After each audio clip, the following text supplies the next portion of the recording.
नमस्कार मित्रांनो, ध्रुव ज्योतिषमध्ये आपल्या सर्वांचं स्वागत आहे. मित्रांनो, आपण आपल्या ध्रुव ज्योतिषमधनं अंक ज्योतिषमधल्या वेगवेगळ्या आपल्या आसपास होणाऱ्या ज्या घटना आहेत, ज्या नवीन ट्रेंडिंग न्यूज येत आहेत, त्याच्यामध्ये अंक ज्योतिष कशाप्रकारे समावेश आहे त्याचा, याबद्दलची माहिती आपण पाहत असतो. बऱ्याच वेळा आपल्या आसपास घडणाऱ्या प्रत्येक घटनांमध्ये नंबर्स एक काम करत असतात. तर आपण त्यामध्ये जे नवीन न्यूज येत आहेत, त्याच्यामध्ये असणारे जे लोकं आहेत, त्याबद्दलची थोडक्यात माहिती पाहतो. आजचा जो व्हिडिओ आहे, तो आहे काजल देवगण या अभिनेत्रीबद्दलचा. या अभिनेत्रीचं बऱ्याच वर्षांचं फिल्मी करिअर आहे. आता हा जो काल परवाचा पिक्चर रिलीज झाला आहे, ह्या पिक्चरचं स्पेसिफिकेशन असं की काजलने पहिल्यांदाच हॉरर पिक्चरमध्ये काम केलेलं आहे. आत्तापर्यंत वेगवेगळ्या ट्रेंडमध्ये काजलने जरी काम केलं असलं, तरी हॉरर पिक्चरची जी काही नायिका म्हणून हा तिचा पहिला चित्रपट आहे.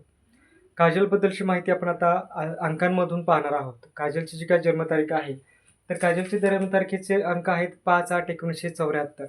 5/8/1974 नुसार मुलांक 5 आणि भाग्यांक 7 येतो. मुलांक 5 च्या व्यक्तींसाठी फिल्मी करिअरमध्ये टिकून राहणं हा खूप वेगळा भाग झाला. मात्र करिअरमध्ये काजलने भरपूर चांगल्या प्रकारे कष्ट करून करिअर उभा केलेला आहे आणि सगळ्यात जास्त फिल्मफेअर अवॉर्ड पण काजलच्या नावावर आहेत. दुसरी महत्त्वाची गोष्ट, काजलचा भाग्यांक हा 7 आहे. 7 हा सगळ्या नंबरमध्ये एक लकी नंबर आहे आणि ह्यावर्षी काजलसाठी विशेष करून तिचा जो भाग्यांक आहे तो ॲक्टिव्ह फॉर्ममध्ये आहे. त्यामुळे आयुष्यात कुठल्याही वेगळ्या प्रकारचा जर ट्रेंड तिने केलेला असेल, तर तो म्हणजे हॉरर जॉनरचा आहे आणि तो यावर्षी तिला भेटलेला आहे आणि पिक्चरही खूप चांगल्या प्रकारे चाललेला आहे. तर अशा प्रकारे आपण काजल देवगणचे मूलांक भाग्यांक काय आहेत आणि हे वर्षी तिला कशाप्रकारे चांगलं जातंय, ह्याबद्दलची माहिती पाहिली. अजूनही इतर अशाच प्रकारचे व्हिडिओ आपण पाहत राहणार आहोत. आजचा व्हिडिओ जर तुम्हाला आवडला असेल, तर नक्की लाईक करा, शेअर करा आणि सबस्क्राईब करा.